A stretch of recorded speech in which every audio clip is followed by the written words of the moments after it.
From our 22 News Broadcast Center, this is 22 News in Focus. Good afternoon and welcome to 22 News in Focus. I'm Ciara Speller. October is Breast Cancer Awareness Month, and every year thousands of events are held across the country to bring awareness. Also to raise money for medical research, education, and programs that support breast cancer patients.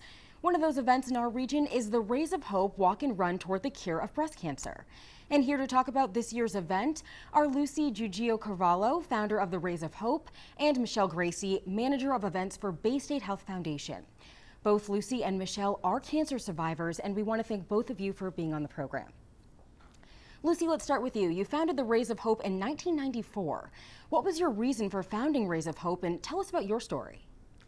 Well, I was 38 and I worked at Bay State. I was a nurse working actually on the oncology unit, and I got diagnosed with breast cancer, and I found it really difficult to navigate the healthcare system. And here I was a nurse, and so I just felt like we really needed a place where people and patients and families could get their care in one place. And we didn't have that at the time because this was 1994. And so I had gone to Boston to a breast center, and I think my vision originally was always to have that one-stop shopping at Bay State for breast cancer services. And Michelle, I want to ask you, how did the Bay State Health Foundation become involved with Rays of Hope? Well, that was really Lucy who approached the hospital because she had this grand vision and wanted to make sure that the hospital was involved because she had that vision of a comprehensive breast center, which we were able to accomplish. The Bay State Health Foundation is the fundraising arm of Bay State Health as a whole, so that's how we're involved as well.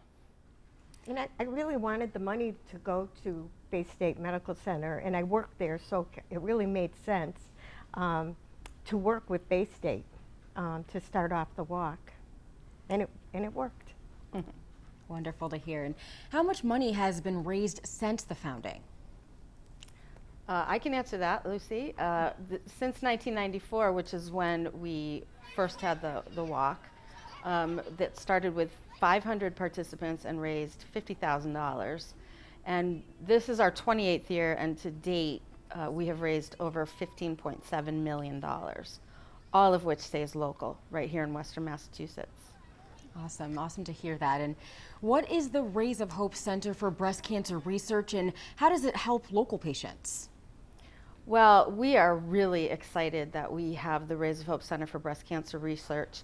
In the beginning, we were giving money to a national organization to do research, and we're really proud that now we are actually being able to fund local breast cancer research. So what that means is we have scientists who are looking to find seed money because they have a wonderful idea of research that they want to start, and it's very, very difficult to find that seed money to start doing that research. So we are able to fund them with that, and then their findings have led to research that they can then present and actually apply for much larger grants, like $10 million and $5 million. So we're very excited about that.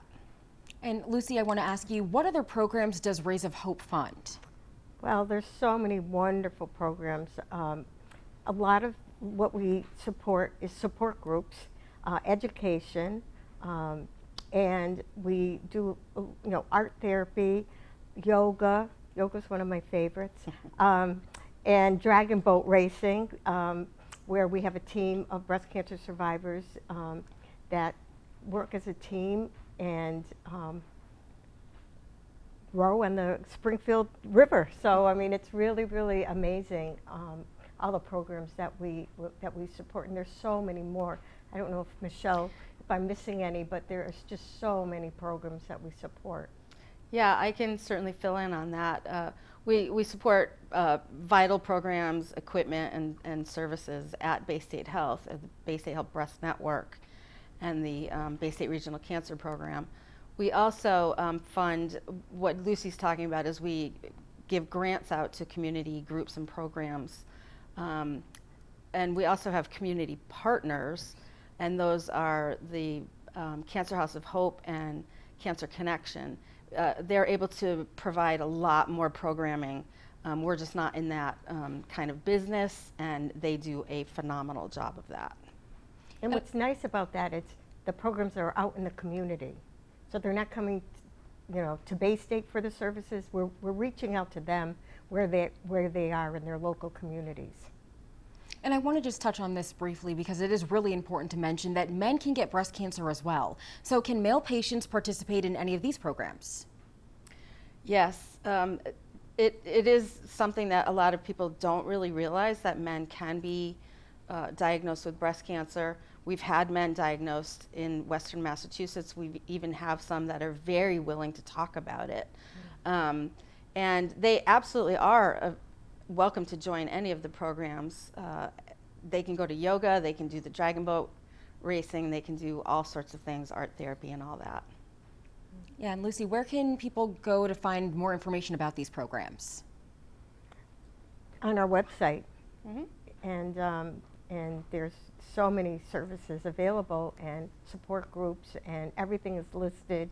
We have a newsletter that goes out that lists all the programs that we have. There's just, it's everywhere. Yeah, and I would like to also say that due to COVID, a lot of these programs were shuttered and have not been able to actually start their programs again. So, we're really looking forward to that being able to happen again. Okay, Lucy and Michelle, thank you. We'll continue our conversation when we return. You're watching 22 News in Focus.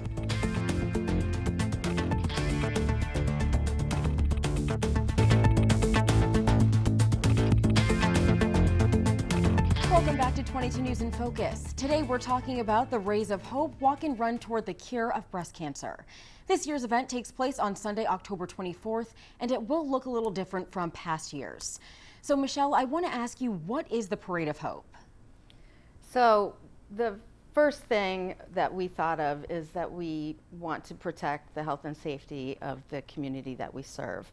So we decided to not have an in-person event and go to a hybrid platform. So the Parade of Hope is something that we feel is going to be really exciting. It's taking place at the Temple Bethel on Dickinson Street in Springfield, which is where we usually have the walk and run step off. We're inviting everyone to decorate their cars, put on their tiaras, just be in this festive mood and drive through. They're actually going to drive through the parking lot. We have it all set up with tents that they'll be able to drive up to. Nobody's getting out of their cars. We want to keep it safe for everyone. We'll have volunteers coming out and giving the survivors their recognition gifts. We have bigwigs who are people who actually raise $1,000 or more online, and they get their goodie bags. There'll be a lot of fun. There'll be a lot of cheering going on. We'll have a lot of recognition for our sponsors. And there'll actually even be a water stop, which we normally have about 12 of those. So people will be able to get a bottled water, and it should be a lot of fun. Yeah, it sounds like a lot of fun. Mm-hmm. So how can people participate? Do they have to do the walk or run on October 24th? No, they do not have to do the walk or run on October 24th. They can go to our website and register. They can walk and run anywhere, anytime they choose. They have up until the end of the year actually to fundraise for Rays of Hope. And again, all the money stays local. It's just October 24th is our Parade of Hope. And again, it's a cars-only drive-through event. And then following that, we'll have an online virtual celebration with a lot of inspiring messages and thanks and images of actually the survivors, because normally we have the survivor photo every year. It's an annual thing, and everybody kind of crunches together. And this year, obviously, we cannot do that, as we couldn't do it last year. So we encourage breast cancer survivors to email us a photo, and then we create these beautiful collages of all the survivors, and we show those on the giant jumbotron that we have, and they'll also be on our online celebration and on our website following that, and on our Facebook page. All right, Facebook too. And we talked about registration, but is there a minimum amount that needs to be raised? No, we do ask that people come up with a goal. We suggest $100 to fundraise. When they come to the event, they have to have raised at least $50 in order to get our very highly collectible Rays of Hope t-shirts. So that's just one thing, but they don't have a limit. We don't ask for their credit card and charge them their card if they don't reach that limit. And there's no registration fee this year. We really wanted to make it so much easier for people to join us. All right, that's great. And Lucy, I want to ask you, how many people on average participate in this event? Well, we've had up to 25,000 walkers at our event.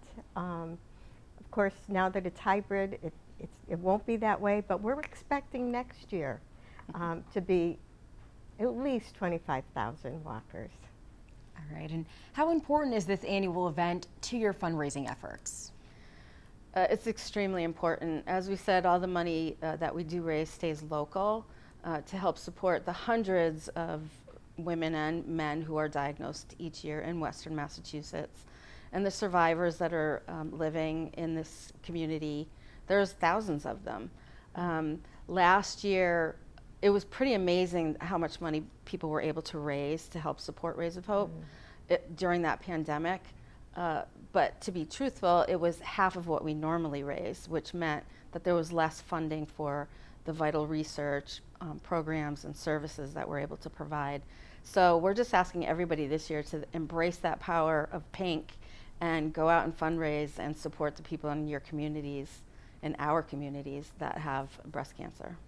Okay, and quickly before we go over details one more time, what are some of the other ways that people can help Rays of Hope throughout the year? So people can, we have an online platform for DIY fundraising. They can create their own fundraising event that happens actually online. Somebody may be celebrating a survivorship and want to have an online platform where they can say, hey, I'm celebrating my 10th anniversary, join me and make a donation to Rays of Hope. A lot of people will have a golf tournament. Businesses can have little events at their place of business, maybe have a percentage of sales one day, or restaurants could have a special meal or a special pink drink. There's just all sorts of ways that people can do things. We have people do tag sales, spaghetti suppers, Okay, so pink picnics. lots of ways to get involved. Lots of ways. Yeah, we have some information that we want to pop up real quick for you. We'll go over the details one last time for the Rays of Hope, so how to register for the walk and the date and time and location. So they register at baystatehealth.org//Rays of Hope. The date and time of the Parade of Hope is Sunday, October 24th. It's at Temple Bethel at 979 Dickinson Street in Springfield. It's from 9 a.m. to 12 noon, and then the virtual program starts at noon with some slideshows and images from the Parade of Hope and musical concert actually with Noah Liss. And then we go into a virtual celebration program that will end at 1 o'clock. All right, and Lucy, final words on this event. You have to really be there to experience it, and I'm really happy that the walk's going to be at the Temple Bethel this year. It's the hybrid Parade of Hope, but I think that it's really kind of a good transition for next year when we all come together again with hope and with courage, and supporting everyone in our community with breast cancer. All right, looking And forward. I would like to remind everybody once again that it is a cars-only drive-through Parade of Hope. There won't be anybody walking or getting out of their cars. All right, sounds good, and we're looking forward to 2022. So after the break, we'll be speaking with a doctor about the latest diagnosis and treatment for breast cancer. You're watching 22 News in Focus.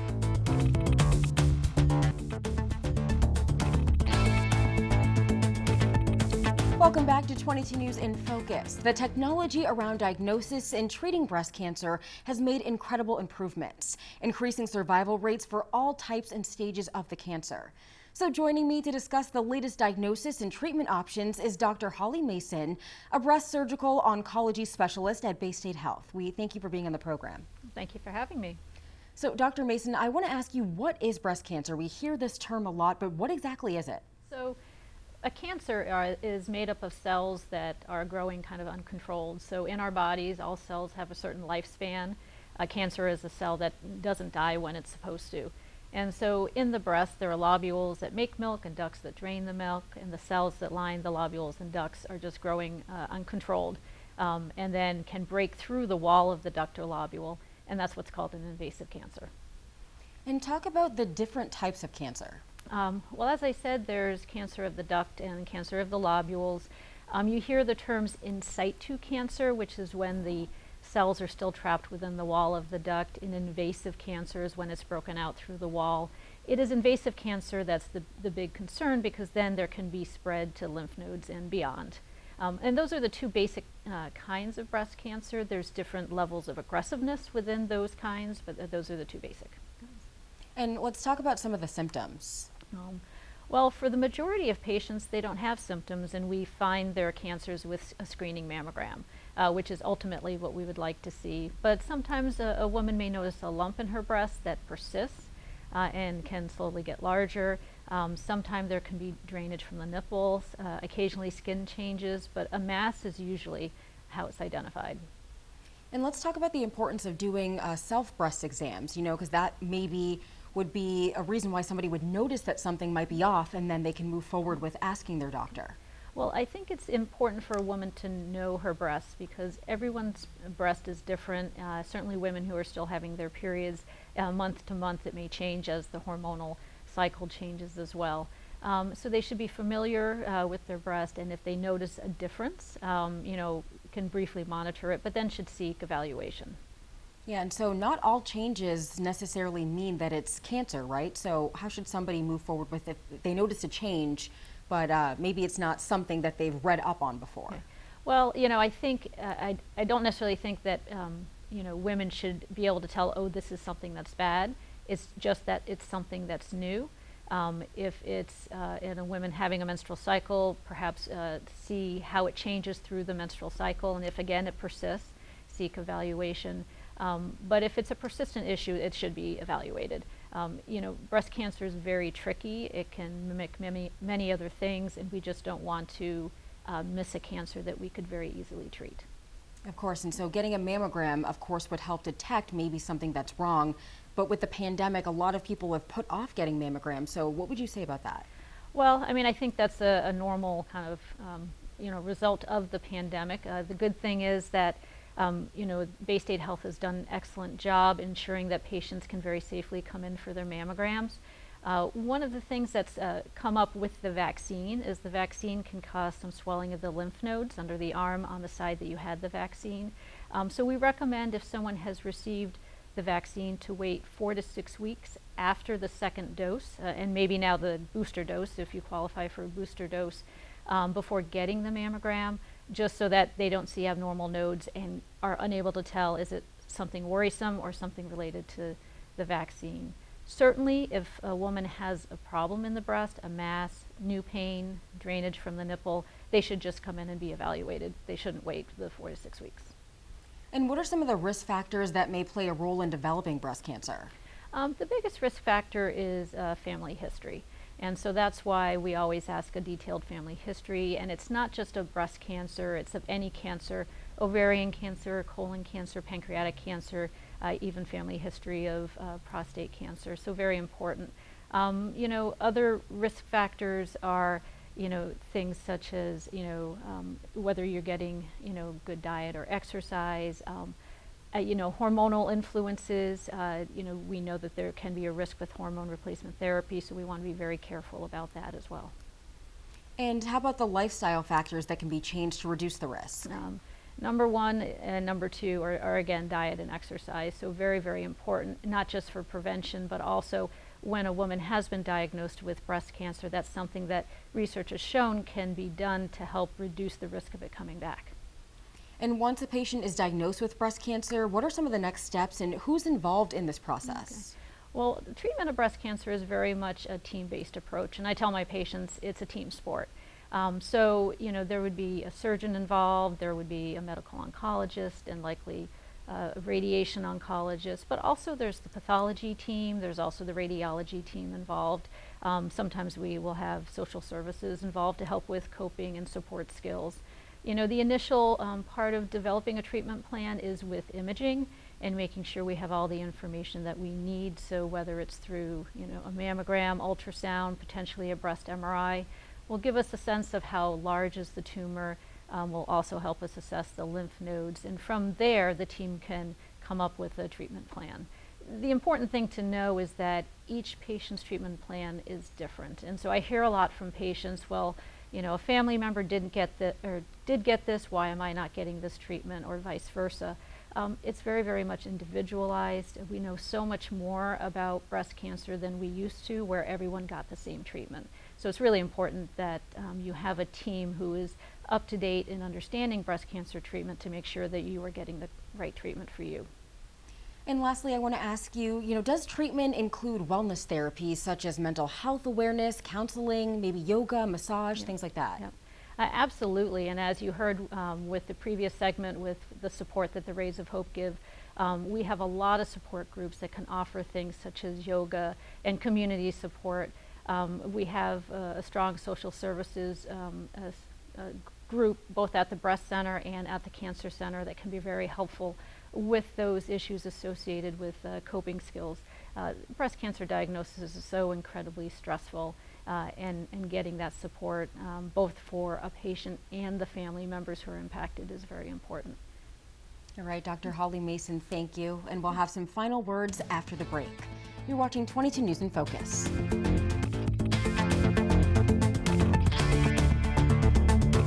You've been watching 22 News in Focus, and today we've been talking about breast cancer awareness and this year's Rays of Hope Walk and Run Toward the Cure of Breast Cancer. We want to thank all of our guests for joining us, and thanks to you at home for watching. As always, you can watch the program on our website at wwlp.com. From all of us here at 22 News, we wish you a wonderful day.